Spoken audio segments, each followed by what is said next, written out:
ముఖ్యమంత్రి ఎట్లా చేసుకోవాలనేటువంటి ఒక పిచ్చి భ్రమలో పక్క రాష్ట్ర ముఖ్యమంత్రి భాష గురించి మాట్లాడితే ఏ హిందీ ప్రచార సభల్ని నడిపి ఈ దేశంలో త్రిభాష సిద్ధాంతం రావాలని చెప్పి ఈ దేశంలో కాంగ్రెస్ పార్టీ మాట్లాడిందో ఆ కాంగ్రెస్ పార్టీ సిద్ధాంతానికి పునాదులకు వ్యతిరేకంగా రేవంత్ రెడ్డి గారు మాట్లాడుతున్నారు. నేను అడుగుతున్నా రేవంత్ రెడ్డి గారిని, అయ్యా మరి ఈ రాష్ట్రంలో 100కి 90 మంది ప్రజలకు రాదు ఉర్దూ, ఎందుకు రాస్తున్నారు ఉర్దూ? ఎవరిని అడిగి రాస్తుండ్రు? ఉర్దూను ఎందుకు తెలుగు ప్రజల మీద బలవంతంగా రుద్దుతుండ్రు? పోయి అడుగు తమిళనాడు ముఖ్యమంత్రి స్టాలిన్ని, హిందీ వద్దంటున్నావు కదా, మరి మీ స్కూళ్ళల్లో రెండో భాషగా తెలుగు కన్నడను మలయాళమో పెట్టు అని అడిగే దమ్ముందా ఈ రేవంత్ రెడ్డికి? ఎవరి మెప్పు కోసం తెలంగాణలో ప్రతి బోర్డు ఉర్దూలో రాస్తున్నావో చెప్పు. తెలుగు బోర్డు లేని ఆఫీసులు ఉన్నాయి, కానీ ఉర్దూ బోర్డు లేని ఆఫీస్ ఒక్కటి లేదు. ఎవరికి భయపడుతున్నాడు రేవంత్ రెడ్డి గారు? కాంగ్రెస్ పార్టీ ఎవరికి భయపడుతుంది?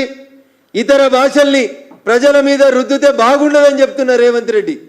మరి ఉర్దూ రుద్దుతలేరా? మా మీడియా మిత్రులకు ఎవరికైనా ఉర్దూ వస్తుందా? ఏ తెలుగు పేపర్లో పనిచేసే జర్నలిస్ట్ మిత్రుడన్నా ఉర్దూ మాట్లాడగలుగుతాడా? ఎందుకు మరి హైదరాబాద్లో బోర్డులు అన్నింటి మీద ఉర్దూ రాస్తుండ్రు? ఇది మాట్లాడే కంటే ముందు ఆలోచించుకోవాలి. ఎవరు భాషల్ని బలవంతంగా రుద్దుతుండ్రు, ఎవరు ఎందుకు ఇట్లా మాట్లాడుతూ ఉన్నారు అనేది ఆలోచించుకోవాలి. ఏదో ప్రాంతీయ పార్టీల కంటే వెస్టెడ్ ఇంట్రెస్ట్ ఉంటుంది, వాళ్ళ కొడుకునో వాళ్ళ బిడ్డనో వాళ్ళ భార్యనో ముఖ్యమంత్రి చేయాలని 10 ఏళ్ళు అయిందని స్టాలిన్ అనేట ఆయనకి ఏం చేయాలని అర్థం కాక ఆగమాగం అయితే స్టాలిన్ మాట్లాడిన మాటలను పట్టుకొని రేవంత్ రెడ్డి గారు కూడా మాట్లాడుతున్నారు.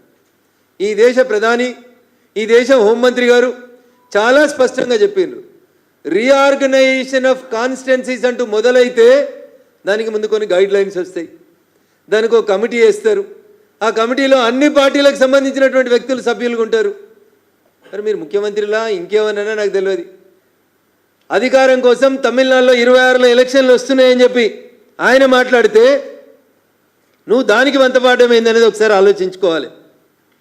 ఇంకా దుర్మార్గం రేవంత్ రెడ్డి గారిది ఎంత దిగజారిపోయి వీళ్ళంటే, అసెంబ్లీలో అడుగుతాడు ముఖ్యమంత్రి, అగర్ ఓవైసీ సాబ్ పర్మిషన్ దియేతో మై తెలుగు మే బాత్ కర్తే అంటాడు. సిగ్గుండాలే రేవంత్ రెడ్డి నీ భాషలో చెప్పాలంటే. ఈ రాష్ట్ర ప్రజల భాష తెలుగు. ఇక్కడ 100కి 98 మందికి తెలుగే వస్తుంది, ఏదో 2% మందికి వస్తుంది కావచ్చు ఉర్దూ. ఇంకా తెలుగుని శాసనసభ నాయకుని వేయండి, శాసనసభలో మాట్లాడేటందుకు ఏమో పోనాడు ప్రతిపక్ష నాయకుడు అంటే అది కూడా కాదు. అగర్ ఓవైసీ సబ్ పర్మిషన్ దియేతో మై తెలుగు మే బాత్ కర్తూ. ఏంది ముఖ్యమంత్రికి ఇంకొకరు పర్మిషన్ ఇవ్వాలా? ఇదా నీ పరిపాలన? ఇదా నీ పరిపాలన? దీనికోసమైనా కాంగ్రెస్కి ప్రజలు ఓట్లేసింది. ఈయన త్రిభాషా సిద్ధాంతాన్ని వ్యతిరేకిస్తాం. ఎన్ని భాషలు కావాలి రేవంత్ రెడ్డి గారు నీకు? ఏ భాష సిద్ధాంతాన్ని కట్టుబడింది కాంగ్రెస్ పార్టీ? మీ కాంగ్రెస్ పార్టీ ఢిల్లీలో పార్లమెంట్లో ఏం భాష మాట్లాడుతుంది? హిందీ వద్దని చెప్తారా? చెప్పమని చెప్పు. ఢిల్లీలో పార్లమెంట్లో రాహుల్ గాంధీ గారిని లేచి హిందీ इस देश में नहीं चलेगा చెప్పమని రాహుల్ గాంధీని. जब लोग बोलेगा इस देश में राहुल नहीं चलेगा. రేవంత్ అన్న పక్కన ఉన్న వాళ్ళని ఎవరైనా అడిగి ట్రాన్స్లేట్ చేసుకొని జర చెప్పంపు మీ రాహుల్ గాంధీ గారికి. ఇట్లా మాట్లాడేటోళ్ళు వీళ్ళకి దేశం కోసమట ఈ పార్టీ దేశం కోసం పుట్టిందని మాట్లాడతారు.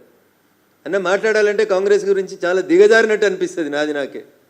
పాపం శివరాత్రి నాడు పూజ చేసిండంట ఇలా పక్క రాష్ట్ర ముఖ్యమంత్రి, కర్ణాటక ఉప ముఖ్యమంత్రి. శివరాత్రి రోజు స్నానం చేసి అడిగి ఇషా ఫౌండేషన్ కార్యక్రమానికి పోయి జగ్గి వాసుదేవన్ గారిని కలిసిరు. ఆయనకు నోటీస్ ఇచ్చిరని పేపర్లలో టీవీలలో వార్తలు వస్తున్నాయి. ఏంది రేవంత్ రెడ్డి గారు ఇది? ఎవరి ప్రయోజనాల కోసం పనిచేస్తున్నారు?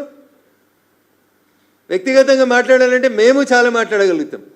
మీరు ప్రజా సమస్యల మీద మాట్లాడుండ్రి, మీ స్కీమ్స్ మీద మాట్లాడుండ్రి, 24 గంటల కరెంటు మీద మాట్లాడుండ్రి, 2 లక్షల రైతు రుణమాఫీ మీద మాట్లాడుండ్రి, మీరు తీసుకొచ్చిన కొత్త భూమాతా చట్టం మీద మాట్లాడుండ్రి, మీరు చెప్పి చేయలేకపోతున్నటువంటి పనుల మీద మాట్లాడుండ్రి, సిద్ధాంతాల మీద చర్చ పెట్టుండ్రి. లేదా జూన్ 2, 2014 తెలంగాణ రాష్ట్రం ఏర్పాటైన నుంచి ఇయ్యాలటి దాకా తెలంగాణకు కేంద్ర ప్రభుత్వం నరేంద్ర మోడీ గారు ఇచ్చిన పైసల గురించి లెక్క పెడదామని చెప్తే మేము రెడీగా ఉన్నాం చర్చకని చెప్తున్నా. మీరు 100 మంది రాన్రి, మేము ఒక్కలమే వస్తాం. ఓపికగా మీరు అడిగిన ప్రతి ప్రశ్నకు సమాధానం చెప్పిపోతాం. ప్లేస్ టైం వేదికను మీరు నిర్ణయించారు. అంతేగాని ఆడలేక మధ్య లోడిందని మీకు శాతగాక ప్రజలని కన్విన్స్ చేసుకోలేక పక్క పార్టీలకు వెళ్ళొచ్చి నీ పార్టీలకు చేరిన ఎమ్మెల్యేలను కాపాడుకోలేక ఒక మంత్రి అంటాడు రంగారెడ్డి, ఒక ఎమ్మెల్యే అంటాడు రంగారెడ్డి జిల్లా ఎమ్మెల్యే, మా జిల్లాకు మంత్రి పదవి ఇవ్వకపోతే నేను రేపు రాజీనామా చేసి పారేస్తా అంటాడు. ఇగో ఇది నీ అడ్మినిస్ట్రేషన్. నువ్వు చేసిన కులగణన నీ ఎమ్మెల్సీ ఒక ఆయన అంటు పెడతాడు పట్టపగలు.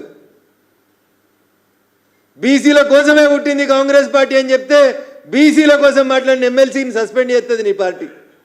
ఏది మీ సిద్ధాంతం? ఎటువైపోతుంది మీ పార్టీ? ఒకసారి ఆలోచించుకోండి. అందుకని మీకు పాలన చేత కాకపోతే మీ ఢిల్లీ హైకమాండ్ తీసేస్తుందా? మీరు దిగిపోతారా? మీరు